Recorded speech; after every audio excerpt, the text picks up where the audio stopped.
Good morning everyone. जैसे कि हम लोग जानते हैं कि हम लोग पिछले टॉपिक्स में हम लोगों ने अर्थिंग कंप्लीट किया था।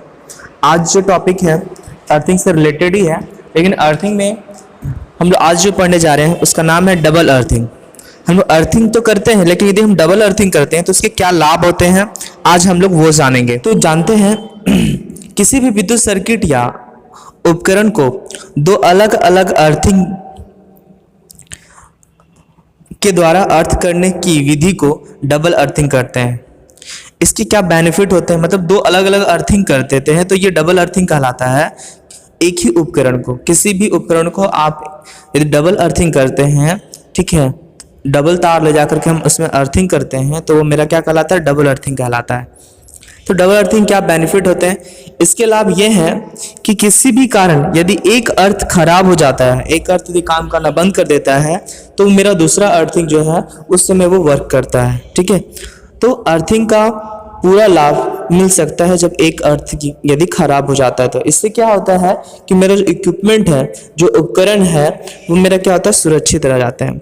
दूसरा लाभ यह होता है कि यदि हम इसे पैरेलल में जोड़ते हैं तो इसका कुल रेजिस्टेंस जो होता है वो आधी हो जाती है, जिसके कारण से मेरा उसमें से जो अनवांटेड करंट, जो शॉर्ट सर्किट करंट या फिर अनवांटेड जो आते हैं करंट, उसको अर्थ करने में आसानी होता है। उसकी बाधा जो उत्पन्न करती है, रेजिस्टेंस क्या काम करता है, इलेक्ट्रिक करंट को फ्लो होने में अब विरोध करता है। तो पैरेलल करने से क्या होता है, उसकी जो रेजिस्टेंस का जो पाथ है वो कम हो जाता है। उससे क्या होता है, करंट आसानी पूर्वक वो ट्रैवल कर जाती है, आसानी पूर्वक उसमें गमन कर जाती है, आसानी से वो अर्थ हो जाती है। तो अर्थ होने के बाद वो क्या होता है, इक्विपमेंट मेरा प्रोटेक्टेड होता है।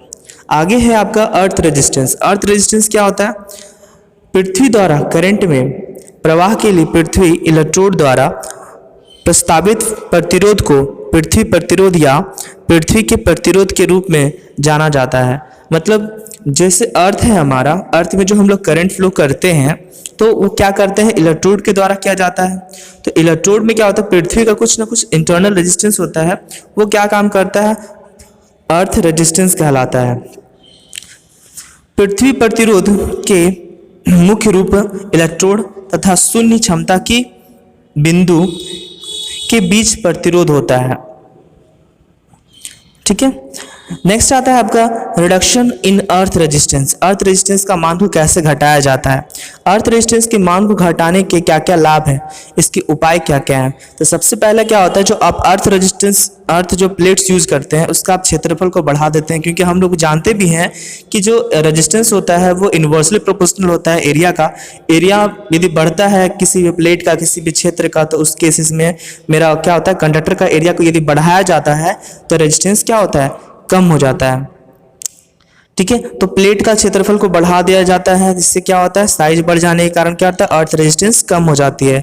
नमी बनाकर किया जाता है, जिससे क्या होता है, पानी को आप जानते हैं, पानी जो होता है वो कंडक्टर, इससे क्या होता है, इलेक्ट्रिसिटी फ्लो हो जाता है। इसीलिए हम क्या करते हैं, नमी बना के रखते हैं ताकि पाइप और प्लेट के चारों तरफ नमी बढ़ती रहे।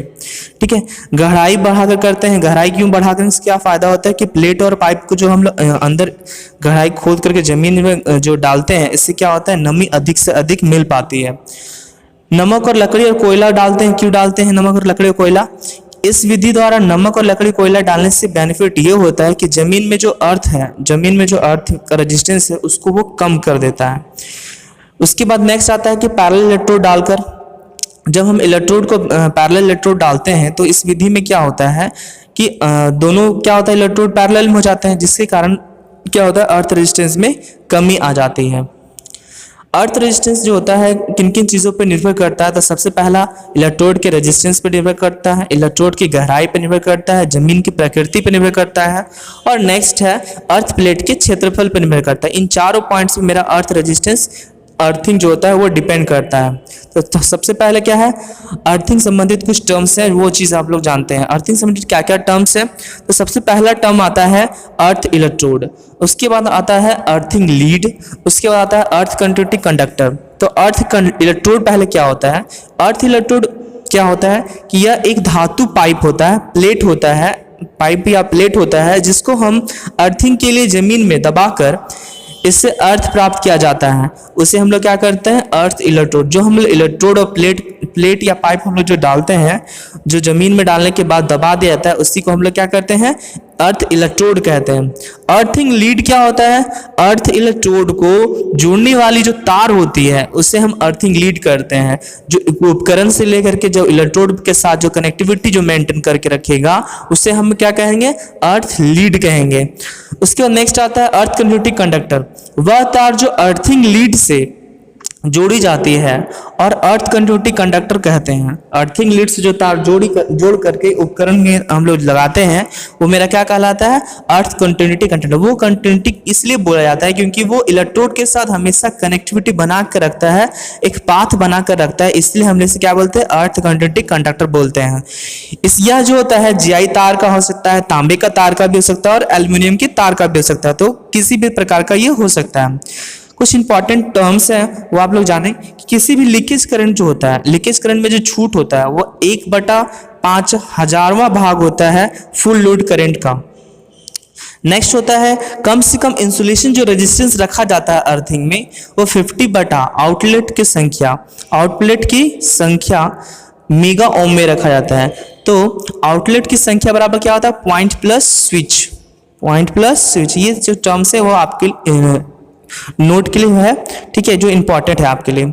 अब हम लोग अर्थ रेजिस्टेंस तो बोल दिए, लेकिन अर्थ रेजिस्टेंस जो हम लोग मेजरमेंट कैसे करते हैं, अर्थ रेजिस्टेंस जो कितना कम होना चाहिए, कितना ज़्यादा होना चाहिए, किस हिसाब से होना चाहिए, इसका मेजरमेंट कहाँ पे कैसे करेंगे कि हाँ इस अर्थिंग में मेरा अर्थ रेजिस्टेंस इतना है। तो अर्थ रेजिस्टेंस का मतलब हम लोग जो नापते हैं उससे नापते हैं अर्थ टेस्टर के द्वारा नापते हैं, ठीक है। अर्थ टेस्टर का 3 टर्मिनल होता है, P, C और E।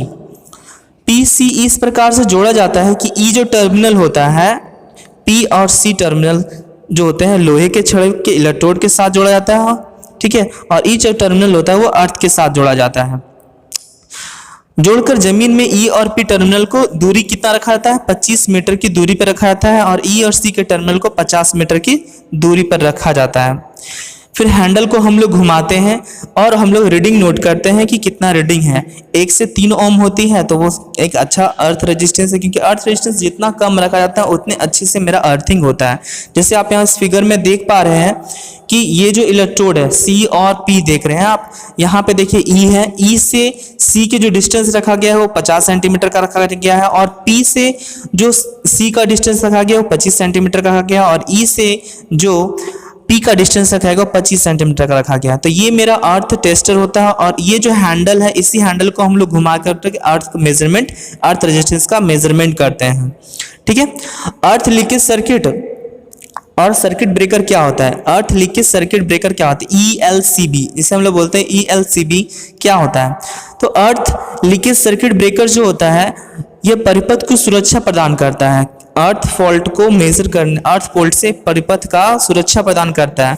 कैसे प्रदान करता है, इससे परिपथ में यदि हम जोड़ते हैं तो किसी भी मशीन में यदि अर्थ फॉल्ट आता है, उत्पन्न होता है, तो ये लीकेज करंट बहने लगती है, और इस स्थिति में अगर कोई भी व्यक्ति उस मशीन को स्पर्श करता है तो उसे विद्युत का झटका लगता है जो गंभीर क्षति पहुंचा सकती है, ठीक है।